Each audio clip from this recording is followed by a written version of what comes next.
And that's where I'm a little bit frustrated and surprised with Patrick Stewart. I think he's boxed himself in a little bit here. I think that the Rangers fans were pinning their hopes on him providing real strategic leadership at the top end of the club, being a decisive guy, being a guy that makes the investors fall in behind him rather than just facilitate their wishes. And he needs to be careful, because if he's seen as a guy much along the same lines as Stuart Robertson, who's just in there simply to do as he's told, that's not going to cut it. And I think Rangers fans were hoping that this was a proper guy, a real guy who's going to come in and drive the thing and be the kind of focal point, and the guy who makes decisions and turns round to the board, such as it is, and says to them, listen, here's the mistakes that you've made. Here's the mistakes that won't be repeated under my watch. This is how this thing changes moving forward. There's still time for that to happen. I just think he's not made a very clever start to it with the way that he handled that yesterday. Yeah, I think he's trying to buy himself a bit of wriggle room. That might come. He's only been in the job 3 or 4 weeks, so it might get to that point. I think he's just taking a breath to give himself a bit of space to work it all out. I think, which is might end up being a very smart move if the next few weeks they do get their ducks in order and sort things out. But it's a big if at this point, so everyone's waiting to find out what the next move is, because all it is a pause. But the league's not pausing, the league's still going on, the cup's still going on, Europe's still going on. So at some point, the nettle has to be grasped. I tell you what, it would be peak Clement. If Rangers should drop points or bring to an end Aberdeen's winless run of games at midweek at Ibrox, so Aberdeen get a win under the belt. Pete Clement then comes at Old Trafford. He'll probably go there and get a result. And then they're back to square one. What do you do with this guy? You wouldn't bet against it, would you? No. Well, that's the thing. That's the Jekyll and Hyde nature of this Rangers team. But I still think when it's the run-of-the-mill stuff in this league, it's still not particularly great. I mean, you ask Rangers fans about this season. I know I always say the home record's a lot better than the away record, but the home results have been decent. Performances, but in the main, haven't been great either. When these fans are not getting entertained on a weekly basis, there's been the odd kind of game here and there, and then especially the European games and all that stuff. Obviously, the game against Celtic last week was a high point, but a lot of time it's been pretty dull and pretty kind of painful. So something's got to change radically, really. And these wee spikes, these results that kind of spike now and again, they don't cut it in the long run. Do you know what I mean? It's not helping the overall picture. So yeah, it needs to be addressed at some stage.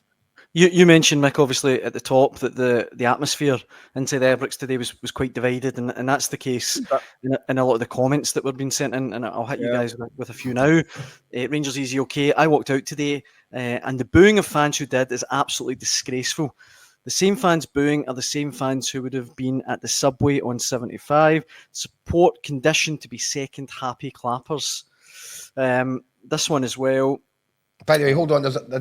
See that point there about the gradual erosion of standards. I think it's manifest all across the club, whether it's supporters or in what parallel universe did you ever think you would exist where being 15 points behind Celtic in January in the league is not a sackable offence? And that speaks to the degrading of standards.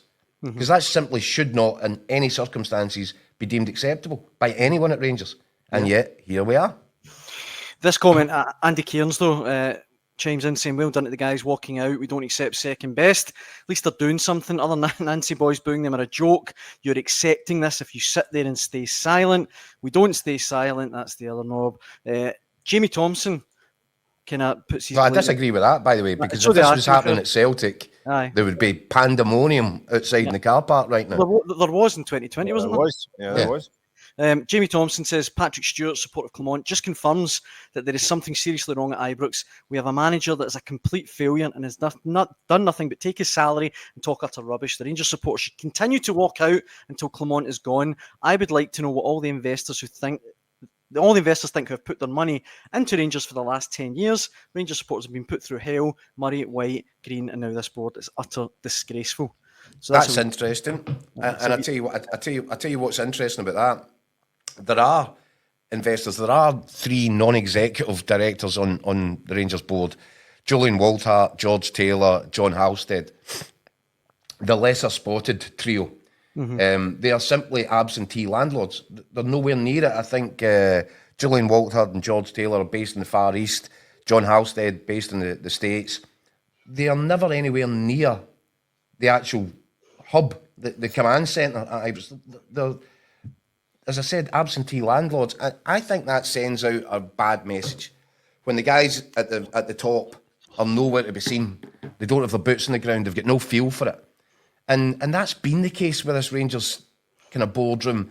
It's been full. The ones that do turn up want to fight with each other and everybody else. And then you've got these guys that are obviously putting up significant numbers, but they're nowhere near it. And I think that fundamentally, if I was Patrick Stewart and I'm in charge of the next board meeting, of Fraser Thornton, the new chairman, I'm looking around the table and going, where is everybody? Do people not get the memo?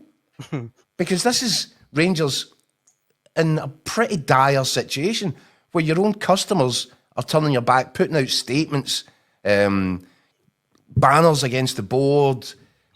This really needs to be given a hands-on approach, and yet these guys are nowhere to be seen. And I think from the top down, it sends out a horrible message.